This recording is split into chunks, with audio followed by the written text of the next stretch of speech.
I first tied this fly whilst on a fishing trip to the Uist and Benbecula in 2016. The original tying had a tippet tail and a gold rib. A friend and Uist ghillie had told us that yellow flies were doing well on the machair lochs. He also recommended switching the tippet tail for pink floss, as used in this tying.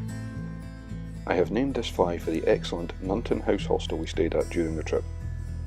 If you recognise the tying and know it by another name, please comment below and credit the originator. To minimise the bulk of the fly, after catching the thread onto the hook, I tie in the floss tail and bind it down with the underbody.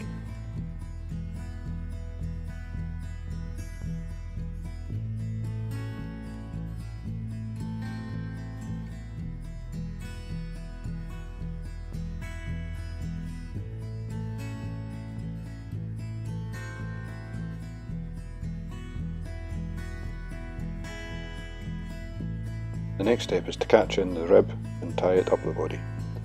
I switched out to the hot orange wire. I think it stands out better and gives the fly a bit more kick.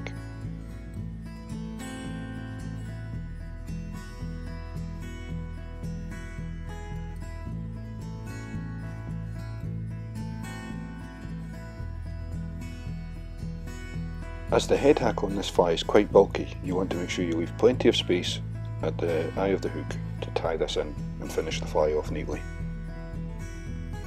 The next step is to catch in the golden olive straggle fritz.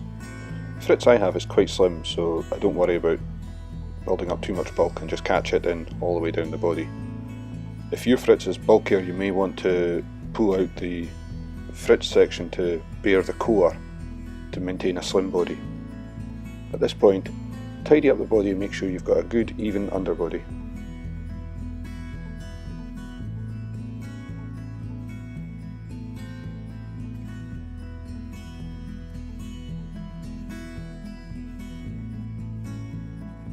Now start winding the fritz up the body in touching turns.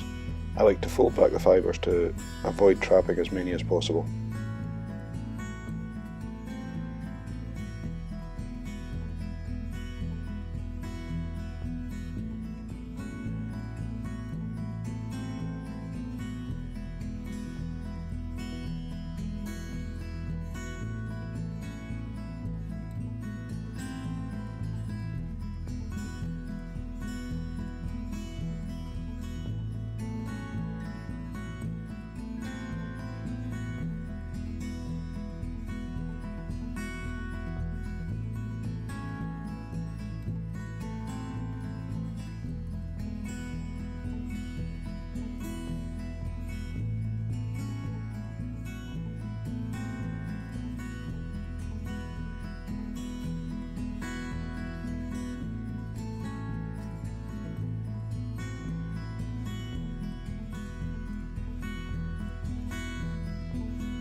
Next, tie in a yellow cock hackle. You can use the tying in process to tidy up the front of the fly. Fold the stock back, catch it down and break off the waist.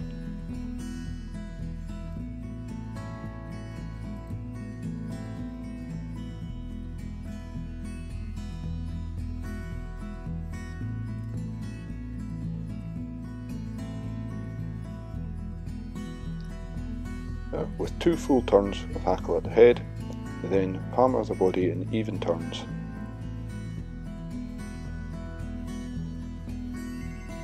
Take your time to make sure your turns are as even as you can get them.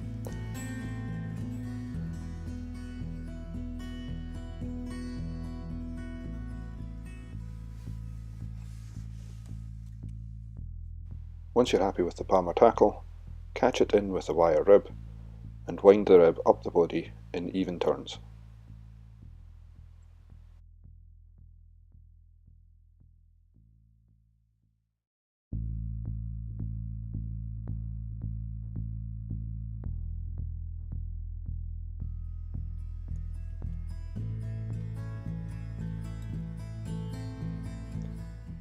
Once you're happy with the position of the rib, catch in and tie down.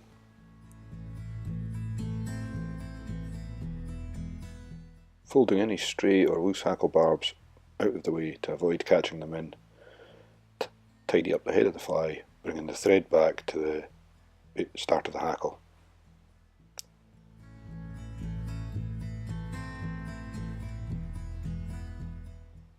You can then break away the hackle tip at the back of the fly.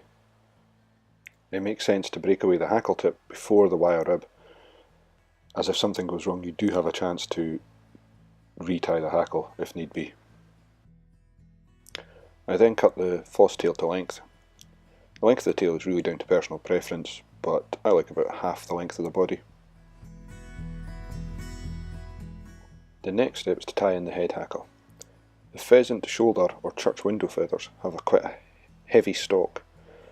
Normally I would tie in the head hackle by the tip, but to try and allow a neat head to be formed, I tie these feathers in by the stalk, which means the heavier section is tied in underneath the rest of the tying and the final tie off is on the thinnest piece of stalk possible. The flue or barb length of the church windows feathers means that they are really only suited to larger flies of size 10 or bigger. You could use the Petitjean magic tool to tie smaller flies. I have to admit I've not tried this. Doubling the feather backwards as you wind it maintains a nice shape to the hackle.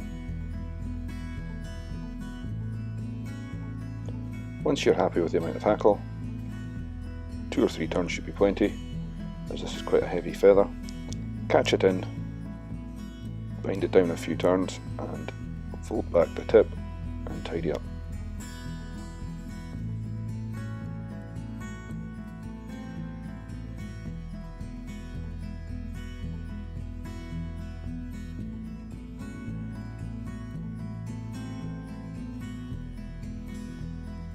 Once you've got the feather tied in, well, when you're happy, break away the tip.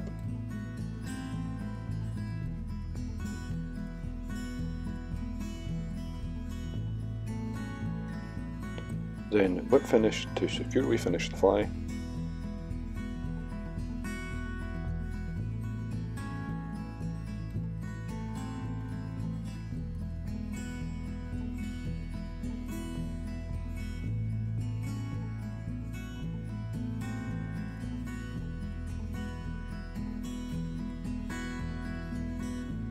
I like to check the shape of the fly, make sure I'm happy with it and the distribution of the feather fibres. Sometimes it's a good idea to give it a rub down with a bit of Velcro. It helps free any trapped body hackle fibres as well.